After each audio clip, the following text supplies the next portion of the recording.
इमरान खान साहब को आजकल चौधरी परवेज़ इलाही साहब बहुत याद आ रहे हैं और ये बार बार कह रहे हैं कि चौधरी परवेज़ इलाही साहब ठीक कहते थे कि हमें असम्बलियाँ नहीं तोड़नी चाहिए थी और लेकिन मैंने उनकी बात ना मान के बहुत बड़ी गलती की। अब ये चौधरी परवेज़ इलाही साहब के बारे में इमरान खान साहब का जो हुस्न ज़न है उसकी वजह क्या है मैं यकीनन आज के व्लॉग में आपको बताऊँगा, लेकिन उससे पहले मैं माजी में आपको ले जाना चाहता हूँ। आपको याद होगा कि पाकिस्तान में एक गवर्नर जनरल थे, उनका नाम था गुलाम मोहम्मद। गुलाम मोहम्मद साहब एक ब्यूरोक्रेट थे, बड़े कामयाब ब्यूरोक्रेट थे।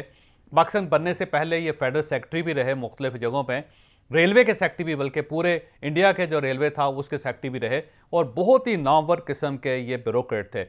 लेकिन जब पाकिस्तान बना तो उस वक्त ये ज़ाहिर अलील हो गए, इनके ऊपर फालिज का अटैक हुआ और फिर ये इसी दौरान ये गवर्नर जनरल बना दिए गए। इन्हें गवर्नर जनरल जानबूझ के बनाया गया था कि ये ज़ाहिर उज़्वे मुअत्तल होंगे, बीमार हैं, तो इनसे बहुत से ऐसे काम है जो करवाए जा सकेंगे जो ज़ाहिर नॉर्मल लोग नहीं कर सकते, तो इन्हें गवर्नर जनरल बना दिया गया। और उसके बाद ये ज़ाहिर बहुत ज़्यादा अलील हो गए, इतने ज़्यादा अलील हो गए कि अब ये गुफ्तगू नहीं कर सकते थे, बोल नहीं सकते थे, और जब ये बोलते थे तो इनके मुंह से गूं गूं की आवाज़ें निकलती थी जिससे इंटरप्रेट करना बड़ा खासा मुश्किल होता था कि हिज एक्सीलेंसी फरमा कर रहे हैं। तो एक खातून थी जो अमेरिकन थी और स्विस अमेरिकन थे, तो वो खातून जो थी इनकी गवर्नर्स थी, वो हर वक्त इनकी टेक केयर करती रहती थी। तो जो गवर्नर जनरल साहब फरमाते थे वो इंटरप्रेट करके बताती थी कि गवर्नर जनरल साहब ये फरमा रहे हैं, एक्सीलेंसी ये फरमा रहे हैं। तो इसके साथ साथ जब गुलाम मोहम्मद साहब को एक और इल्लत थी, एक और उनका मसला था, वो थे पंजाबी में गालियाँ देना। तो गुलाम मोहम्मद साहब को पंजाबी में गाली देने का बहुत शौक़ था क्योंकि वो पंजाबी थे, तो जब भी उनको गुस्सा आता था तो इंग्लिश से वो फ़ौरन पंजाबी पे आ जाते थे। अब ज़ाहिर बोल तो सकते नहीं थे, अगर बोलते भी थे तो सामने जो शख्स खड़ा है उसे गाली की समझ नहीं आती थी, इतना इनको पता था। तो इनके एक एडीसी होते थे, कैप्टन सादिक नाम था उनका। ये जो पाकिस्तान में नफीसा सादिक है ना, बड़ी मशहूर खातून है जो यूएन की मेंबर भी हैं, यूएन के अंदर जॉब करती थी और पाकिस्तान में बहुत ही मशहूर थी। ये उनके खामद थे, इनका नाम था कैप्टन सादिक। तो गवर्नर जनरल साहब ने कैप्टन सादिक को 110 गालियाँ लिखवाई पंजाबी के। और अब मंजर ये होता था कि गवर्नर जनरल साहब ये बैठे हुए हैं, उनके पीछे एडीसी खड़े हैं और एडीसी जो है वो कैप्टन है, यूनिफॉर्म पहना हुआ उन्होंने, और उनके हाथ में गत्ता है। गत्ते के ऊपर जो है ना 3-4 पेजेस लगे हुए हैं और अब एक शख्स सामने खड़ा है और गवर्नर जनरल साहब जो है ना उन्हें उनकी गुफ्तगू पसंद नहीं आ रही। अब वो पंजाबी में गाली देना चाहते हैं, अब गाली देने की अहलियत नहीं उनके अंदर, तो वो साथ ही पीछे ना इस तरह करके इशारा करते थे 4।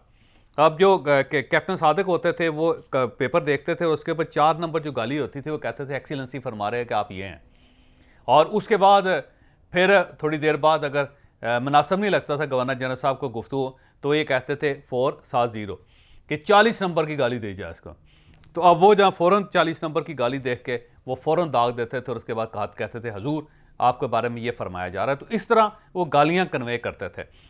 तो अब सवाल ये है कि जब ऐसा माजूर आदमी कि जो बोल नहीं सकता, जो सुन नहीं सकता, जिसके मुंह से राल टपकती रहती है और उसे साफ़ करने के लिए एक खातून है जो हर वक्त रुमाल लेके उनकी राल साफ़ करती रहती है, जिनकी पढ़ने की सलाहियत भी ख़त्म हो चुकी है, जिनकी दस्तखत करने की सलाहियत भी ख़त्म हो चुकी है, तो ऐसा शख्स गवर्नर जनरल क्यों था? उसकी वजह यह थी कि वो ऐसा शख्स उस वक्त पूरी शाफिया को सूट करता था। अब अगला सवाल ये है कि गवर्नर जनरल साहब जो है उन्होंने इक़्तिदार क्यों नहीं छोड़ दिया, कि उन्हें महसूस नहीं हुआ कि मैं जो कुछ कर रहा हूँ ये बहुत गलत कर रहा हूँ? उसकी मेन रीज़न ये थी कि वो माजूर होने के बावजूद, बीमार होने के बावजूद इतने समझदार थे, वो ये जानते थे कि जिस दिन मैंने ये गद्दी छोड़ दे, जिस दिन मैं इस कुर्सी से उठ गया, उसके बाद पाकिस्तान में मेरी कोई अहमियत, कोई हैसियत नहीं रहेगी। तो अपनी हैसियत जताने के लिए, अपनी अहमियत जताने के लिए वो कुर्सी के साथ चिपके रहे, यहाँ तक कि उन्हें ज़बरदस्ती कुर्सी से उठा के घर भेज दिया गया, फिर जाके वो गए, वरना उनके जाने का कोई इरादा नहीं था। ये एक फ़िलासफ़ी है दुनिया में कि जब आप कुर्सी से उठ जाते हैं तो फिर आपकी अहमियत ख़त्म हो जाती है, फिर आप ज़ीरो हो जाते हैं, फिर आप आम आदमी होते हैं, और आम आदमी दुनिया में बहुत ज़्यादा है। लिहाजा अगर आप आम आदमी के स्टेटस से बचना चाहते हैं तो फिर आपके लिए बेहतर ये है कि आप अपनी पोजीशन के साथ चिपके रहें। यही वजह है कि जनरल्स हों तो उनको एक्सटेंशन चाहिए होती है, सेक्रेटरीज हों तो वो रिटायरमेंट के बाद गवर्नमेंट से दरख्वास्त कर रहे होते हैं कि हमें 1 साल की एक्सटेंशन दे दी जाए। जजीज जो हैं वो एक्सटेंशन चाह रहे होते हैं, बल्कि पाकिस्तान में शायद ही कोई ऐसा ओहदेदार होगा जो ये चाहता हो कि उसकी नौकरी ख़त्म हो जाए और बाकी ज़िंदगी वो घर में एक उज़्वे मुअत्तल बन के रहे। लिहाजा हर शख्स पाकिस्तान के अंदर वो अपनी यूनिफॉर्म के साथ, वो अपनी पोजीशन के साथ, वो अपनी कुर्सी के साथ चिपकना चाहता है। और ये वो हकीकत है जिससे चौधरी साहबान बड़ी अच्छी तरह वाकिफ थे।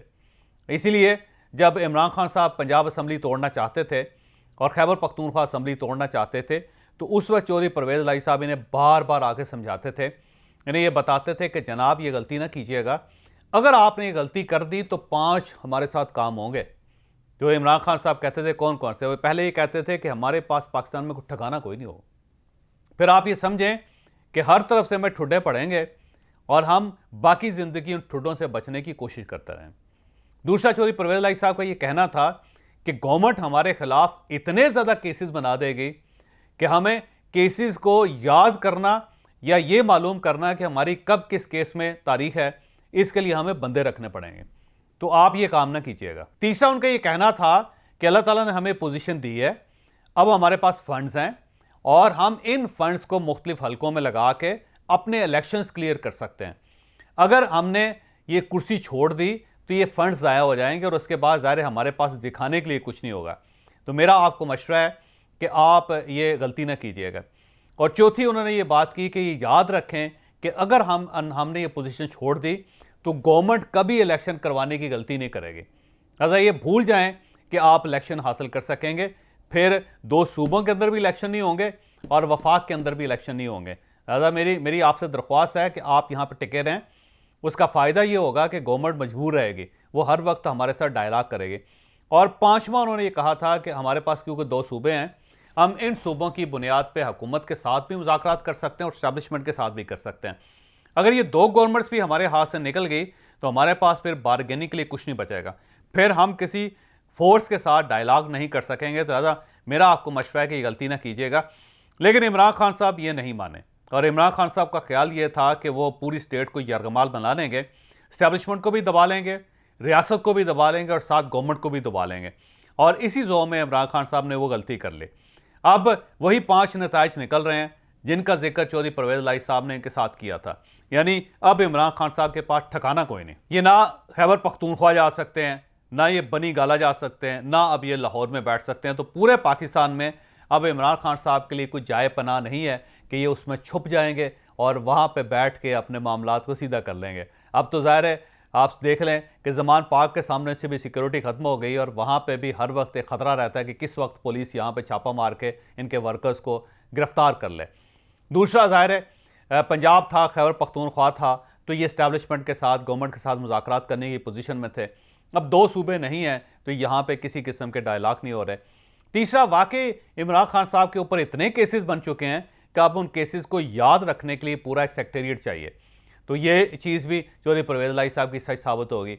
और चौथा ये है कि जो वो प्रोजेक्ट जो चौधरी परवेज़ इलाही साहब ने अपने दौर में शुरू किए थे, अब उसके ऊपर मोहसिन नकवी साहब की तख्तियाँ लग रही हैं। और ज़ाहिर है मोहसिन नकवी साहब जो हैं वो कोई सियासी चीफ मिनिस्टर तो है नहीं, वो एक निगरान चीफ मिनिस्टर हैं। अब इन पे ऊपर निगरान वज़ीर आला की तख्तियाँ लग रही हैं और वो भी ज़ाहिर है चौधरी परवेज़ इलाही साहब की पेशिन को सच साबित हुई कि हमारे अगर प्रोजेक्ट मुकम्मल हो जाते तो हम आज बेहतर पोजीशन में होते। और 5वां, चौधरी परवेज़ इलाही साहब ने कहा था कि ये आपकी भूल है कि ये इलेक्शन करवाएंगे, ये इलेक्शन करवाने की गलती नहीं करेंगे। अब चौधरी परवेज़ इलाही साहब की ये बात भी सच साबित हुई क्योंकि गवर्नमेंट ऑफ पाकिस्तान और इलेक्शन कमीशन और रियासत पाकिस्तान इलेक्शन करवाने के किसी तरीके पे से भी रवादार नहीं है। तो ये इलेक्शन होते हुए भी नज़र नहीं आ रहे। तो चौधरी परवेज़ इलाही साहब की जो विजडम है, जो फोक विजडम है या पॉलिटिकल विजडम है, मेरा ख्याल है उसे सलाम पेश करना चाहिए। वो सच कह रहे थे और अगर इमरान खान साहब उस वक्त इनकी ये बात मान लेते तो आज इमरान खान साहब की पोजीशन मुख्तलिफ होती। तो अब आप देख लें कि जो पॉलिटिकल एनिमल्स होते हैं वो वाकई पॉलिटिकल एनिमल्स होते हैं, उनको हर चीज़ का अंदाज़ा होता है। और जो प्लेयर्स होते हैं, जो खिलाड़ी होते हैं, उन सबको उनकी अपनी वीकनेसेस हैं। वो सिर्फ T20 खेलते हैं। तो इमरान खान साहब ने सियासत को T20 समझ के बहुत जल्दी एक्सपोज कर लिया अपने आप को, बहुत जल्दी उन्होंने अपने आप को बर्बाद कर लिया, तबाह कर लिया। अब इसमें कोई शक नहीं, पॉपुलैरिटी बहुत ज़्यादा है। आज भी अगर इमरान खान साहब इलेक्शन करवाने में कामयाब हो जाते हैं तो ये 2/3 मेजॉरिटी ले लेंगे। लेकिन मेरा नहीं ख्याल कि रियासत हो या फिर गवर्नमेंट हो ये गलती करेगी कि इमरान खान साहब के झांसे में आके इलेक्शन करवा के इनको प्राइम मिनिस्टर बनाने की गलती कर देगी। प्राइम मिनिस्टर इमरान खान साहब सिर्फ उसी सूरत में बन सकेंगे, इलेक्शन इमरान खान साहब सिर्फ उसी सूरत में करवा सकेंगे कि जब तक ये यकीन नहीं दिलवाते पूरी रियासत को कि मैं कोई ऐसी गलती नहीं करूँगा प्राइम मिनिस्टर बनने के बाद जिसका आपको अंदेशा है, और अगर इमरान खान साहब ये यकीनदानी नहीं करवाते तो फिर मामलात इसी तरह ख़राब रहेंगे और हर बार जब भी इनको चोट लगेगी इनके मुंह से हाय चौधरी परवेज़ लाई निकलेगा।